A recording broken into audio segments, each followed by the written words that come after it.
నమస్తే అండి. ఇవాల్టి కథ రిటైర్మెంట్. రచించిన వారు శ్రీ ధవల గారు. మీ తీర్థయాత్రల ప్లాన్ ఎంతవరకు వచ్చిందమ్మా? ఫోన్లో తల్లి శారదను అడిగింది సంధ్య. కొద్దిసేపు మౌనం తరువాత శారద అంది, ఏదో అనుకున్నాను కాని అవన్నీ ఎక్కడ కుదురుతాయి నాకు. అదేం అలా అంటావు? నాన్న రిటైర్ అయ్యి 2 నెలలు కావస్తుంది కదా, ఇంకా తీరిక దొరకలేదా నీకు? నొచ్చుకుంటూ అడిగింది సంధ్య. ఎక్కడమ్మా తీరిక? రిటైర్ అయిన దగ్గర నుంచి మీ నాన్న స్నేహితులు ఎవరో ఒకరు రావడం, వాళ్ళకి వండి వార్చడంతోనే సరిపోతుంది. మీ నాన్న కూడా ఇంతకాలంగా ఆఫీస్ పని ఒత్తిడితో ఒక్క రోజన్నా ఆస్వాదిస్తూ తిననే లేదు. ఇప్పుడు ఒక్కసారిగా తీరిక దొరకడంతో అది చేసిపెట్టు ఇది చేసిపెట్టు అని అడుగుతున్నారు. అలా గడిచిపోతున్నాయి రోజులు. కూతురితో చెప్తున్నట్టు కాకుండా తనకి తనే చెప్పుకున్నట్టుగా అన్న శారద, సరేగాని రవి సంగతులు చెప్పు అంటూ మాట మార్చేసింది. శారద భర్త కృష్ణమూర్తి రైల్వేలో పనిచేసి ఈ మధ్య రిటైర్ అయ్యారు. వారికి 2 పిల్లలు, ఒక కొడుకు ఒక కూతురు. ఇద్దరికి పెళ్లిళ్లయ్యాయి. కొడుకు కోడలు బెంగళూరులో ఉద్యోగాలు చేస్తున్నారు. వారికి 2 ఆడపిల్లలు. కూతురు అల్లుడు హైదరాబాదులో ఉద్యోగాలు చేస్తున్నారు. వారికి ఒక మగపిల్లాడు. కృష్ణమూర్తిది రైల్వేలో ఉద్యోగం కావడంతో ఎక్కువగా ట్రాన్స్ఫర్లు అవుతూ ఉండేవి. పిల్లల్ని తిప్పినట్టుగా ఊర్లు మారుతూ ఉంటే పిల్లల చదువు పాడవుతుందని శారదని పిల్లల్ని తమ సొంత ఊరు కాకినాడలో ఉంచారు మూర్తి. వారి దగ్గరే కృష్ణమూర్తి తల్లి అనసూయమ్మ గారు ఉండేవారు. ఏదైనా ఉద్యోగం చేస్తే వేన్నీళ్లకు చన్నీళ్లుగా ఉంటుందని ఉద్యోగానికి ప్రయత్నించమని ప్రోత్సహించాడు మూర్తి. పిల్లలకి మంచి చదువులు చెప్పించాలంటే కష్టపడడం తప్పదనుకుని అయిష్టంగానే ఒప్పుకుంది శారద. ఆమెకు త్వరలోనే ఒక ప్రైవేట్ కంపెనీలో ఉద్యోగం వచ్చింది. ఇక అప్పటి నుంచి జీవితం ఉరుకులు పరుగుల మీదే సాగినట్టు తోచింది శారదకు. రోజు పొద్దున్నే పిల్లల్ని తయారు చేసి వంట చేసి అందరికీ బాక్సులు సర్ది అత్తగారికి అన్నీ సిద్ధంగా పెట్టి ఆఫీస్కి వెళ్లేది. సాయంత్రం ఇంటికి వచ్చేటప్పుడు ఇంటికి కావలసిన సరుకులు కూరగాయలు తెచ్చుకోవడం, రాత్రి వంట పని ఆమె దినచర్య. అత్తగారు కొంతకాలానికి గతించారు. ఆ తర్వాత కొడుకు పెళ్లి, మరో 2 ఏళ్లకు కూతురు పెళ్లి చేశారు. కూతురు సంధ్య పురుటికి కాకినాడ వచ్చే నాటికి శారద ఉద్యోగం మానేసింది. ఇంకా పని చేయలేక. పిల్లాడికి 3వ నెల వచ్చాక సంధ్య హైదరాబాద్ వెళ్లిపోయింది. ఆ తరువాత మూర్తి పనిచేస్తున్న చెన్నైకి మకం మార్చేసింది శారద. ఎన్నో సంవత్సరాల తర్వాత అమ్మా నాన్న కలిసి ఉండబోతున్నారని పిల్లలిద్దరూ సంతోషించారు. మూర్తి రిటైర్ అయ్యాక ఈ మధ్యనే 2 కాకినాడ చేరారు. శారద మూర్తి చెన్నైలో ఉండగా ఒకరోజు సంధ్య తల్లిని అడిగింది, నాన్న ఇంకా రిటైర్ అవుతారు కదమ్మా, అప్పుడంతా ఖాళీనే మీ ఇద్దరికి, ఏం చేస్తారు అని. శారద ఎంతో ఉత్సాహంతో చెప్పింది, నేను ఎదురు చూస్తున్నది దానికోసమేనే. ఇంతకాలం బాధ్యతలతో ఏమీ చేయలేకపోయాం. ఇప్పుడు ఉద్యోగ బాధ్యతలు లేవు, పిల్లల బాధ్యతలు లేవు. అందుకే నాకు తీర్థయాత్రలు చేయాలని ఉంది. యూట్యూబ్లో చూసి వెళ్లాల్సిన ఊర్లో అన్నీ ఒక లిస్ట్ రాసుకున్నాను కూడా. ముఖ్యంగా ఎప్పటి నుంచో మధుర చూడాలని నా కోరిక. తల్లి ఉత్సాహం చూసి సంధ్యకు కూడా ఆనందం కలిగింది. ఈ విషయం గురించే ఇప్పుడు అడిగితే అలా పొడిగా సమాధానం ఇచ్చింది తల్లి. ఇన్ని సంవత్సరాలకి తనకి నచ్చింది చేస్తుంది అనుకుని సంతోషపడితే ఇలా మాట దాటేసింది ఏంటి అని బాధపడింది సంధ్య. ఏంటి, మీ చెల్లెలి ఇంటికి వెళ్తావా? 20 రోజులు ఎందుకు అన్నట్టు అడిగాడు మూర్తి భార్యను. మా చెల్లెలి కూతురు చిత్ర ఉంది కదా, దానికి పాప పుట్టింది ఈరోజే. మా చెల్లి రమ్మంది కాస్త సాయానికి. చంటి పిల్లతో చేసుకోవాలంటే దానికి భయంగా ఉందట. అక్కని పైగా పక్క ఊర్లోనే ఉండి వెళ్లకుండా ఉంటే ఎలా అండి చెప్పింది. సరే వెళ్ళిరా, ఎంత అవసరముంటే పిలిచిందో. నా తంటాలేవో నేను పడతాన్లే అన్నాడు మూర్తి. ప్రయాణానికి తయారవడంలో మునిగిపోయింది శారద. ఆ రోజు సాయంత్రం సంధ్య ఫోన్ చేసినప్పుడు చెప్పింది శారద తన అనుకోని ప్రయాణం గురించి. సంధ్య వెంటనే అంది, నువ్వు పిన్ని వాళ్ళింటికి వెళ్తే నాన్న ఒక్కరే ఉండాలి కదమ్మా, హైదరాబాదు వచ్చేయమను నాన్నని, కొన్ని రోజులు మాతో గడపవచ్చు. శారదకి ఈ ఆలోచన బాగానే తోచింది. సరే సంధ్య, నాన్నతో చెప్తాను అంది. తరువాత శారద తన చెల్లెలి ఇంటికి వెళ్లడం, మూర్తి సంధ్య వాళ్ళింటికి బయలుదేరడం ఒకేసారి జరిగిపోయాయి. ఏంటమ్మా నువ్వు వచ్చావు స్టేషన్కి, సాగర్ లేడా అడిగాడు మూర్తి తనను తీసుకెళ్లడానికి వచ్చిన కూతుర్ని చూసి. ఇంట్లోనే ఉన్నాడు నాన్న, నేనే మీకు నా డ్రైవింగ్ చూపించాలని వచ్చాను నవ్వుతో చెప్పింది సంధ్య. వాళ్ళిద్దరూ మాట్లాడుకుంటూ ఇల్లు చేరేసరికి ఉదయం 6 అయ్యింది. ఫ్రెష్ అయి రండి నాన్న, కాఫీ ఇస్తాను అంది సంధ్య. సంధ్య ఇచ్చిన కాఫీ తాగి పేపర్ చదువుతూ కూర్చున్నాడు మూర్తి. సంధ్య వంట పనిలో పడింది. 1 గంట 7 కొట్టేసరికి సాగర్ లోపల నుంచి పిలిచాడు, సంధ్య కాఫీ అని. వస్తున్నా అంటూ కాఫీ కలిపి లోపలికి తీసుకెళ్ళింది. ఒక పావుగంట తర్వాత రవిని లేపి బ్రష్ చేయించి బయటకు తీసుకొచ్చింది. వాడు మూర్తిని చూస్తూనే హాయ్ తాత, ఎప్పుడొచ్చావ్ అన్నాడు సంతోషంగా.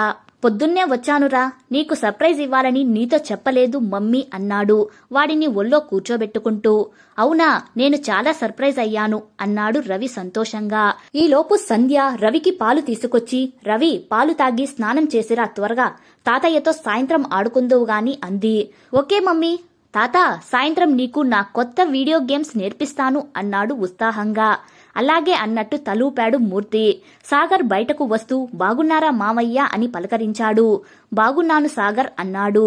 ఎలా ఉంది మీ రిటైర్డ్ లైఫ్ అడిగాడు సాగర్. చాలా ప్రశాంతంగా ఉంది సాగర్. ఇప్పటికి దొరికిన తీరికతో నా పాత స్నేహితుల్ని అందర్నీ కలుస్తూ కులాసాగా కబుర్లు చెప్పుకుంటూ నచ్చినవి వండించుకుని తింటూ హాయిగా గడిపిస్తున్నాను అన్నాడు మూర్తి. సాగర్ మూర్తి మాటల్లో పడ్డాడు. సంధ్య పిల్లాడి వెనుక తిరుగుతూ వాడిని స్కూల్కి తయారు చేస్తూనే వంటింట్లో పని చక్కబెడుతుంది. 7:30 అయ్యేసరికి రవికి ఇడ్లీ తినిపించి స్కూల్ బస్ ఎక్కించడానికి వెళ్ళింది. ఈలోపు సాగర్ పేపర్ తిరగేసి వాకింగ్కి వెళ్ళొచ్చాడు. సాగర్ స్నానం చేసి వచ్చేసరికి 8:30 అయ్యింది. రండి నాన్న, టిఫిన్ రెడీ పిలిచింది సంధ్య. మీకిష్టమని పెసరట్టు ఉప్మా చేశాను అంది. మరి పొద్దున్న రవికి ఇడ్లీ పెట్టినట్టున్నావు సందేహంగా అడిగాడు మూర్తి. అదా, వాడు పెసరట్టు తినడు, ఉప్మా అంటే ఛీ అంటాడు, అందుకే వాడికి ఇడ్లీ చేశాను. మీకు సాగర్కి కూడా ఇష్టమని పెసరట్టు చేశాను అంది సంధ్య. ఆఫీస్కి వెళ్లేదానివి, ఇన్ని పనులు ఎందుకమ్మా అన్నాడు మూర్తి నొచ్చుకుంటూ. ఏం పర్వాలేదు నాన్న, నాకు అలవాటే అనేసింది సంధ్య తేలిగ్గా. నువ్వు కూడా తినచ్చుగా సంధ్య, మళ్ళీ నీకు ఆఫీస్ టైం అవుతుందేమో అన్నాడు మూర్తి. ఈరోజు మా ఇద్దరికి వర్క్ ఫ్రం హోం నాన్న, తొందర లేదు, నేను మీకు పెట్టేసి స్నానం చేసొచ్చి తింటాను అంది. తర్వాత సంధ్య స్నానం చేసి వచ్చి అప్పటికే టేబుల్ మీదున్న చల్లారిన పెసరట్టు తింటూ, ఇంకేంటి నాన్న, మీకు కాలక్షేపం బాగానే అవుతుందా అని తండ్రిని అడిగింది. అది సరే కాని అలా చల్లారినవి తినకపోతే నువ్వు వేడిగా వేసుకోవచ్చు కదమ్మా అన్నాడు మూర్తి. సంధ్య నవ్వుతూ, ఇందాక మీకు వేసినప్పుడు పెనిం వేడిగా ఉందని నాకూడా వేసేసుకున్నాను నాన్నా, మళ్ళీ విడిగా అంటే టైం వేస్ట్ కదా, అయినా ఇదేమైనా కొత్త, నాకు రోజూ అలవాటే అంది చాలా తేలిగ్గా. తండ్రి మనసు బాధపడింది. సాగర్ ఈ సంభాషణ వింటూ కూడా ఏమీ మాట్లాడలేదు. ఫోన్లో ఏదో చూసుకుంటూ ఉండిపోయాడు. తర్వాత సంధ్య ఆఫీస్ పని చేసుకుంటూనే మధ్యలో వచ్చి పని మనిషికి గిన్నెలు వేయడం లాంటివి పనులు చేసింది. మూర్తి పుస్తకం చదువుతూ ఇవన్నీ గమనిస్తున్నాడు. పని మనిషి వెళ్లిపోయాక సంధ్య వచ్చి అరగంటలో గబగబా వంట చేసేసింది. ముగ్గురు కబుర్లు చెప్పుకుంటూ తినేశారు. సాయంత్రం రవిని స్కూల్ బస్ దగ్గర నుంచి మూర్తి తీసుకొచ్చాడు. రవి వచ్చాక వాడి షూస్ విప్పించి బట్టలు మార్చింది సంధ్య. రాగానే గేమ్స్ ఆడతానంటే వాడిని ఆపి ముందు హోంవర్క్ చేయమంది. వాడు అయిష్టంగానే బ్యాగ్ తీశాడు. నేను చూస్తానులే సంధ్య, నువ్వు వెళ్ళి నీ వర్క్ చూసుకో అన్నాడు మూర్తి. చాలా థ్యాంక్స్ నాన్న అంది సంధ్య హాయిగా. రవి చేత హోంవర్క్ చేయించాక వాడితో కాసేపు వీడియో గేమ్స్ ఆడాడు మూర్తి. ఈలోపు సంధ్య అందరికీ స్నాక్స్ ఇచ్చి టీ పెట్టింది. సాగర్ ల్యాప్టాప్ మూసేసి హాల్లోకి వచ్చి కూర్చున్నాడు. రవి వాళ్ళ నాన్నతో, నాన్న ఈ రోజు ఫ్రైడే కదా, ఏదైనా మూవీ చూద్దాం అన్నాడు. సరే అలాగే రవి అంటూ సాగర్ టీవీ ఆన్ చేసి ఓటీటీలో కొత్తగా రిలీజ్ అయిన సినిమా ఒకటి పెట్టాడు. ముగ్గురు చూస్తున్నారు. సంధ్య మాత్రం ఇంకా ఆఫీస్ పనిలోనే ఉంది. 7 అయ్యాక వచ్చి ఏం సినిమా చూస్తున్నారు అంటూ ఒకసారి టీవీలోకి చూసి అంతలోనే అమ్మో టైం 7 అయిందా అంటూ గడియారం చూసి నేను వెళ్లి వంట చేయాలి బాబు అనుకుంటూ వంటింట్లోకి వెళ్ళింది. 1 గంట అయ్యాక భోజనానికి రండి అంది. ఇక్కడికే తీసుకురా మమ్మీ, సినిమా ఇంకా అవ్వలేదు అన్నాడు రవి. ఓకే అని అన్ని టీవీ దగ్గర అమర్చింది సంధ్య. మూర్తి కూడా వెళ్లి కూతురికి హెల్ప్ చేశాడు. రవి సినిమా పాస్ పెట్టి వెళ్లి నీళ్లు తీసుకురా అని పురమాయించాడు. సరే తాత అని పరుగున వెళ్లాడు రవి. అందరూ సినిమా చూస్తూ భోజనం ముగించారు. సంధ్య వంటింట్లో అన్ని సర్దుకొని వచ్చేసరికి సినిమా అయిపోయింది. రవి ఇంక వెళ్లి పడుకో, రేపు హాలిడే ఉన్నది నాకు నాన్నకి, నీకు కాదు అంది సంధ్య. సరే మమ్మీ, కాని రేపు నైట్ మాత్రం నా ఇష్టం వచ్చినంతసేపు చూడనివ్వాలి అంటూ మూర్తికి గుడ్ నైట్ చెప్పి వెళ్లాడు రవి. ఇంతలో తన ఫ్రెండ్ ఫోన్ చేస్తే మాట్లాడుతూ రూంలోకి వెళ్లాడు సాగర్. ఏంటమ్మా సంధ్య, నీకు ఆఫీస్ వర్క్ ఎక్కువ ఉంటుందా, చాలాసేపు చేసినట్టు కనిపించావు అడిగాడు మూర్తి.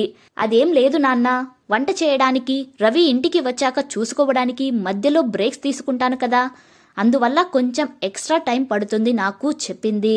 ఇంతలో సాగర్ వచ్చి సంధ్య, నా ఫ్రెండ్ కిషోర్ తెలుసు కదా, రేపు వాడు తన వైఫ్తో కలిసి హైదరాబాద్ వస్తున్నాడట. కలిసి చాలా రోజులైంది కదా అని మన ఇంటికి లంచ్కి రమ్మన్నాను. ఎలాగూ నీకు రేపు సెలవే కదా అని ఓకేనా అని అడిగాడు. అలాగా, సరేలే, ఎలాగో రమ్మని చెప్పేశావు కదా, ఏదో ఒక వెరైటీ చేస్తాన్లే రేపు అంది ఓకింత నీరసంగా. థ్యాంక్స్ అని లోపలికి వెళ్ళిపోయాడు. చూసారా నాన్న, సెలవు రాగానే ఏదో ఒక పని ఇలా వస్తుంది. సర్లే, ఆడవాళ్ళకి తప్పదు కదా, మీకు రిటైర్మెంట్ అయినా ఉంది కానీ మాకు అది ఉండదు అంటూ నిట్టూర్చింది సంధ్య. మూర్తి ఆలోచనలో పడ్డాడు. ఆ మరుసటి రోజు కిషోర్, అతని భార్య వచ్చారు. మర్యాదకి మూర్తి వాళ్ళందరి దగ్గర కూర్చున్నాడు. కాని మనసంతా ఆలోచనలో నిండిపోయింది. ఇది వరకు కూడా తాను కొన్నిసార్లు ఇక్కడికి వచ్చాడు, కాని ఎప్పుడూ తన కూతురు ఇంత కష్టపడుతున్నట్లు తనకి తోచలేదు. ఎప్పుడూ శారదతో కలిసి రావడం వల్ల తాను అంతగా గమనించలేదా? అయినా తన కూతురు అల్లుడి కన్నా ఎంతలో తీసిపోయింది. ఒక్క వయసులో తప్ప ఇంకెందులోనూ తక్కువ కాకుండా ఉండాలనే వెతికి మరీ ఈ సంబంధం చేశాడు. మరెందుకు సంధ్య మాత్రమే అంత కష్టపడుతుంది? ఇది వరకు సాగర్ ఇలా ఉన్నట్టు తనకి గుర్తులేదే. అయినా అతన్ని తప్పు పట్టడానికి తనకి ఏం అర్హత ఉంది? తను కూడా ఇంట్లో ఇలాగే ప్రవర్తిస్తాడు. పైగా తన భార్య ఇష్టాయిష్టాలకి ఎక్కువ విలువ ఇస్తాడని మంచి పేరుంది బంధువర్గంలో. ఇక్కడి పరిస్థితులు చూశాక ఇప్పుడు అనిపిస్తుంది తాను శారదకి తగినంత సాయం చెయ్యలేదేమో అని. అవును, తాను ఎప్పుడూ శారదకు ఇంటి పనిలో సాయం చేయలేదు. శారద ఎప్పుడు అడగలేదు మరి తనని. ఇప్పుడు సంధ్య అయినా సాగర్ని ఒక్క మాట అనడం లేదు కదా. కాని ఒక తండ్రిగా తన కూతురి కష్టం తన కళ్ళకి కనబడింది.